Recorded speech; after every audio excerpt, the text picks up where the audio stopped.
બ્રહ્માંડના હલનડોલનના કારણો સમજવાનો પ્રયત્ન શરૂ કરતા બ્રહ્માજીને ત્વરિત ખ્યાલ આવ્યો, અહીં જુઓ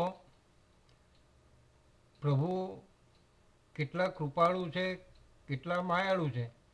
જે ક્ષણે તેમને મનુષ્યો ધર્મ આધારિત મૈથુન પ્રક્રિયામાંથી પ્રભુ પ્રસાદી રૂપે મળેલ કામધેનુ, કલ્પવૃક્ષ, કાયાકલ્પ વગેરે દેવતાઈ પ્રસાદોના દુરુપયોગમાંથી આધિવ્યાધિમાં અટવાઈ ગયા, તે જોતાં જ પરમ કૃપાળુ બ્રહ્માજી ફરીથી ધર્મ આધારિત અનુશાસન ભંગ કરનારાઓનું ધ્યાન દોરે છે.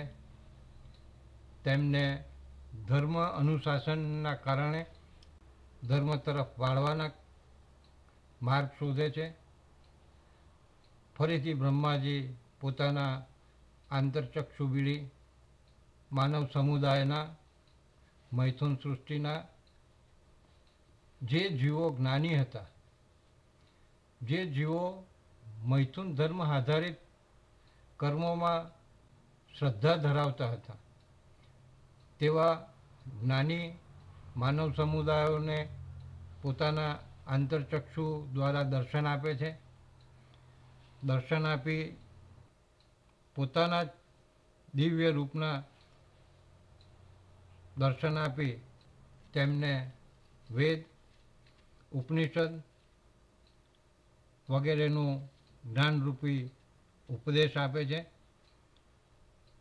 વેદ એ બ્રહ્મના સ્વરૂપ છે, જે બ્રહ્મ જ્ઞાનથી ઉત્પન્ન થયેલ શાશ્વત જ્ઞાન છે. સમગ્ર બ્રહ્માંડમાં વ્યાપ્ત વેદ જ્ઞાન છે. આ જ્ઞાનની ઉપાસના દ્વારા જ વ્યથિત મનુષ્યોના જીવનમાં પરમ સુખ, શાંતિ, ધર્મ આધારિત સરળતા આવશે. જ્ઞાની માનવ સમુદાયને બ્રહ્માજી આપે છે અને સાથે સાથે જ્ઞાની મનુષ્યોને પોતાનો આદેશ પણ આપે છે અને તેમને કાર્યભાર સોંપે છે.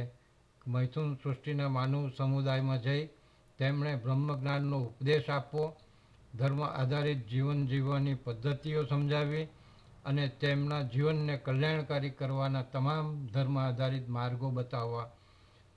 પરમ પિતા બ્રહ્માંડના સર્જનહારા એવા બ્રહ્માજીના સ્વમુખેથી થયેલ આદેશ મળતા જ મૈથુન સૃષ્ટિના જ્ઞાની માનવો વેદ આધારિત બ્રહ્મજ્ઞાનના પ્રચાર પ્રસાર કાર્યમાં લાગી ગયા. આ રીતે આપણને જ્ઞાની સંતો, ઋષિઓ વગેરે મળ્યા.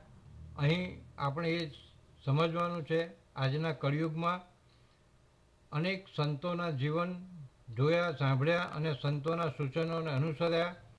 તેવા સંતો બ્રહ્મજ્ઞાન આધારિત ધર્મ પ્રચાર કરતા, ધર્મ સરળતા જુદા જુદા સંપ્રદાયો દ્વારા આજે પણ આપણને ધર્મ આધારિત જ્ઞાન, જીવન જીવવાની શૈલી આપતા આવ્યા છે.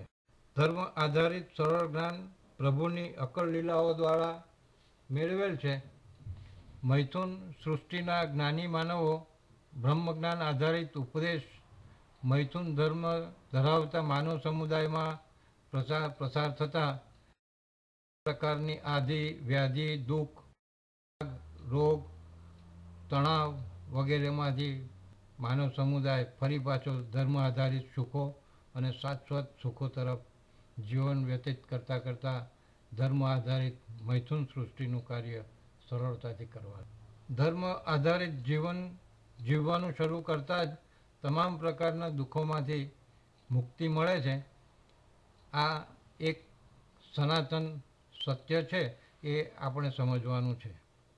ધર્મ આધારિત જીવન જીવતા માનવ સમુદાય વેદ આધારિત, ઉપનિષદ આધારિત, પુરાણો આધારિત, ઉપપુરાણો આધારિત, શાસ્ત્ર સ્મૃતિ આધારિત ધર્મજ્ઞાનમાં સતત રત રહેવા લાગ્યા. પરિણામે વેદ જ્ઞાનનો જેમ જેમ વધુ અભ્યાસ કરતા ગયા તેમ તેમ પ્રભુની અકલ લીલા દ્વારા શાશ્વત સુખ તરફ, પ્રદૂષણ મુક્ત જીવન તરફ વળવા લાગ્યા. પરિણામ સ્વરૂપ સ્વનિર્મિત મનોકામનાઓ પૂર્ણ કરવા લાગ્યા.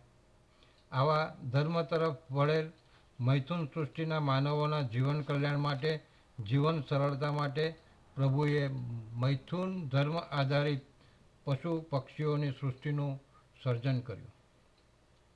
પૃથ્વીલોકવાસીઓ માટે આ પશુ પક્ષીઓની સૃષ્ટિનું સર્જન ખૂબ જ સરળતા આપતું થયું. માનવોની જીવન જીવવાની કાર્ય પદ્ધતિમાં પશુ પક્ષીઓ ખૂબ જ સરળતા આપવા માંડ્યા. જેમ કે ભાર વહન કરવા માટે, એક સ્થળેથી બીજા સ્થળે જવા માટે પશુઓ જેવા કે ઘોડો, ગધેડો, ખચ્ચર, ઊંટ વગેરે જુદા જુદા કાર્યોમાં કામ આવવા માંડ્યા. તે જ રીતે દૂધાળા પશુઓ મારફતે પૌષ્ટિક આહાર, અન્ન, કંદમૂળ, જીવન ઉપયોગી વૃક્ષો, પક્ષીઓ દ્વારા વૃક્ષો, ફળોનું જતન, પર્યાવરણ દ્વારા સુરક્ષા વગેરે થવા માંડતા જીવન સરળતાથી વ્યતીત થવા માંડ્યા. પોતાના કાર્યમાં સમય મળતા જ પોતાની રીતે, પોતાના જ્ઞાન મુજબ, પોતાની સમજ મુજબ પ્રભુ ભક્તિ કરવા લાગ્યો.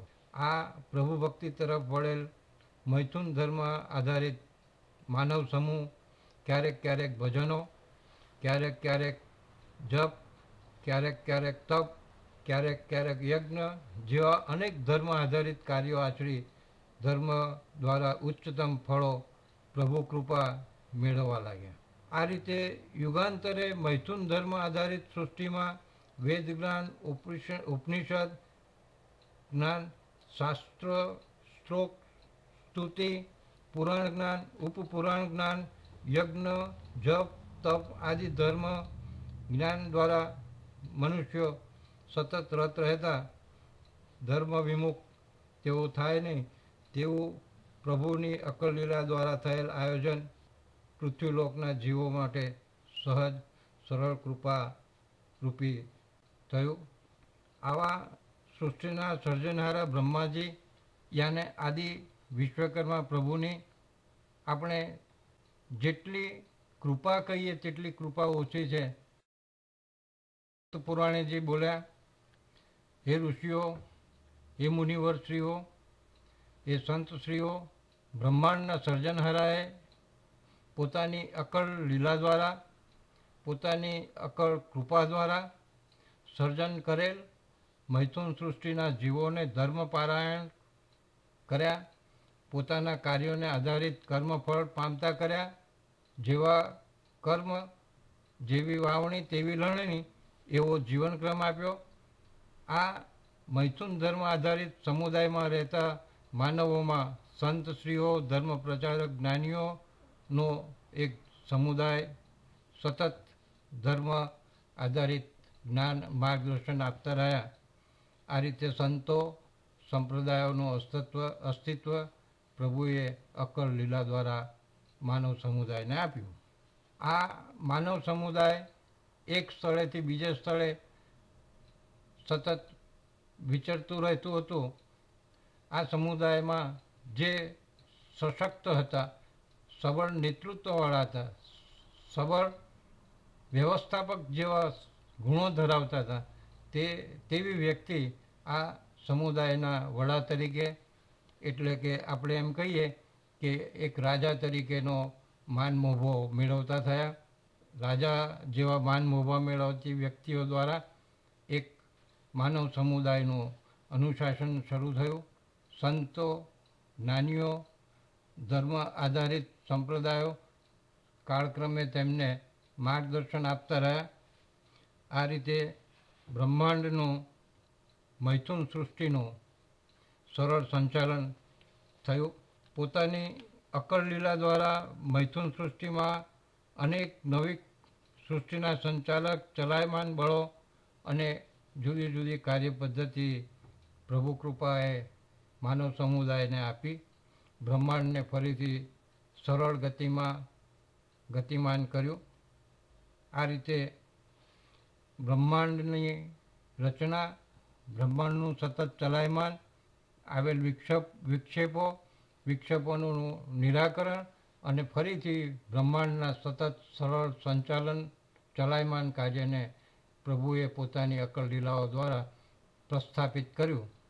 અહીંથી શ્રી વિશ્વકર્મા પુરાણ અધ્યાય 4 અહીં સમાપ્ત કરીએ છીએ. બોલો શ્રી વિશ્વકર્મા ભગવાનની જય.